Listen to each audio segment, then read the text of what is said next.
Pensemos en cualquier empresa, da igual el tamaño o el sector. Todas tienen un problema fundamental. Ninguna es una isla, ninguna es autosuficiente. Su supervivencia no depende solo de lo que hacen de puertas para adentro, sino, y sobre todo, de cómo gestionan su relación con el mundo exterior.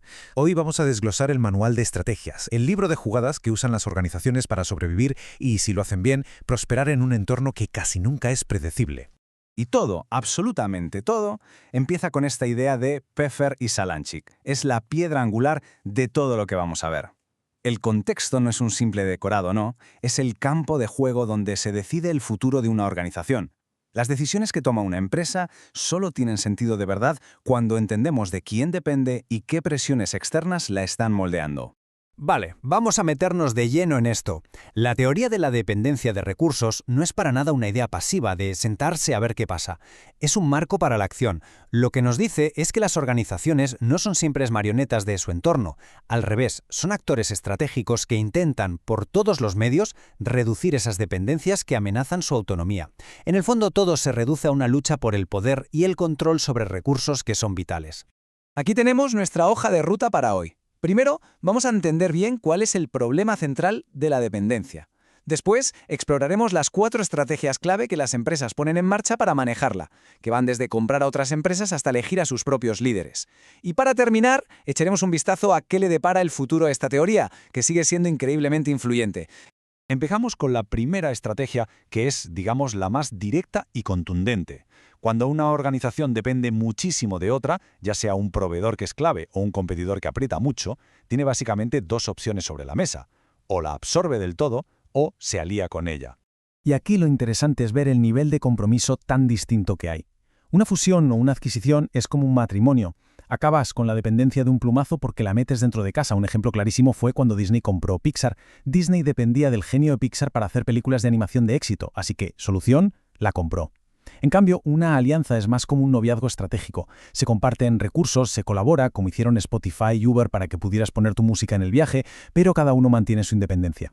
Aquí es donde la teoría se pone más fina, más sofisticada. Durante mucho tiempo se pensó que era simple. Cuanta más dependencia, más probable era una fusión.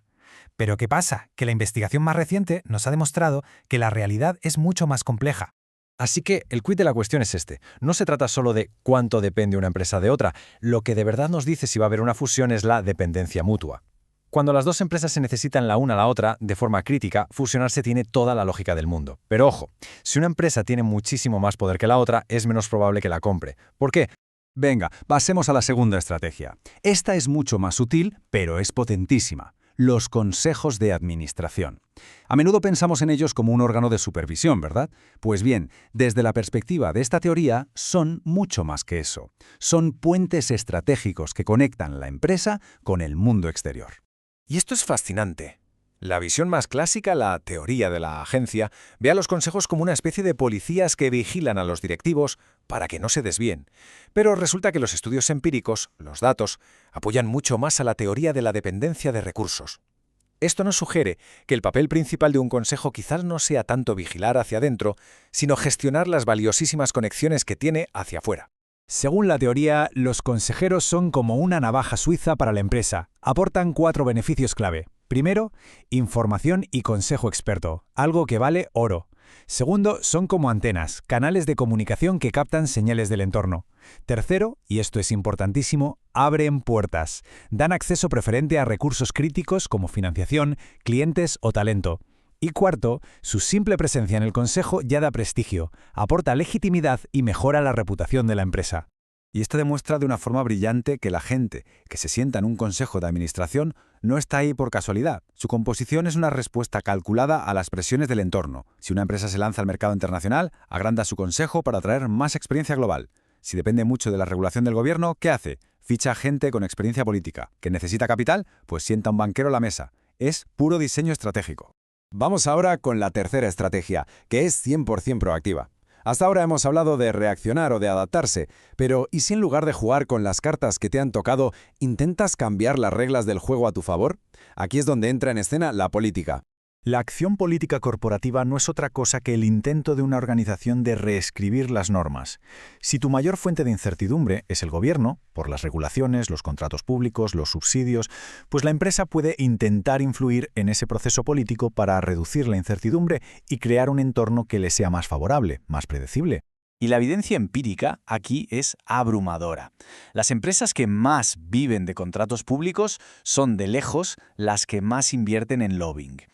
Vemos cómo empresas del mismo sector, como el farmacéutico o el tecnológico, usan estrategias políticas casi idénticas para influir en las leyes que les afectan a todas. Y lo más revelador, se ha visto que crear estos lazos, por ejemplo, fichando a expolíticos para el Consejo, está directamente relacionado con mejores resultados financieros. Bueno, nuestra cuarta y última estrategia cambia el foco. Hasta ahora hemos visto acciones que miran hacia afuera, pero la teoría va más allá y nos dice que incluso algo tan interno, tan de la casa como la elección de un CEO, es, en realidad, una estrategia para gestionar las dependencias del entorno. Pfeffer y Salancik nos dejaron este modelo causal que es una maravilla de elegante. Fijaos en la lógica. La idea central es: el entorno decide qué problemas son los más importantes para la empresa. Esto a su vez da poder a los departamentos o a las personas que saben cómo solucionar esos problemas. Esa nueva distribución de poder dentro de la empresa es la que decide a quién se elige como líder. Y ese líder finalmente es quien define la estrategia de la empresa para enfrentarse precisamente a ese entorno. Es un círculo perfecto. Y de nuevo, los datos lo confirman. En sectores muy movidos, muy turbulentos, la vida profesional de los CEOs es más corta. Cuando los resultados de la empresa van mal, como les pasó a tantos durante la crisis de 2008, la probabilidad de que haya un cambio de líder se dispara. Y en esos momentos de crisis, ¿qué hacen las empresas? A menudo buscan fuera, fichan a alguien con una perspectiva nueva, con una experiencia que encaje mejor con los nuevos retos. La elección del líder, en definitiva, es una respuesta directa a las presiones de fuera. Después de más de 3 décadas, hemos visto que la teoría de la dependencia de recursos se sostiene, y muy bien, con datos en un montón de áreas diferentes. Pero que nadie piense que la historia se ha acabado aquí. Ni mucho menos. Es hora de mirar hacia el futuro. El gran éxito de la teoría no es un punto final, sino un trampolín. Su solidez nos permite ahora hacer preguntas mucho más interesantes, más complejas. El hecho de que sus ideas básicas estén tan demostradas nos abre la puerta a investigar nuevas aplicaciones en el mundo tan complejo que tenemos hoy. El futuro pinta muy interesante. Los investigadores ya están empezando a conectar las piezas del puzzle. ¿Cómo afecta una fusión a la composición del Consejo de Administración? ¿O cómo una alianza puede llevar a una acción política conjunta? Y hay un potencial enorme en aplicar estos principios a fenómenos más modernos, como el outsourcing, que crea redes de dependencia completamente nuevas y enrevesadas. Y con esto llegamos al final de nuestro análisis. La teoría de la dependencia de recursos nos enseña que la supervivencia de una empresa es en realidad un baile continuo entre la dependencia y el control. Cada movimiento que se hace para ganar control, sea una fusión, una alianza o una campaña de lobbying, crea, a su vez, nuevos patrones de dependencia. Y esto nos deja con una pregunta final, una pregunta clave. En un mundo que no para de cambiar, ¿es el control total un objetivo que se puede alcanzar o es más bien una ilusión muy cara?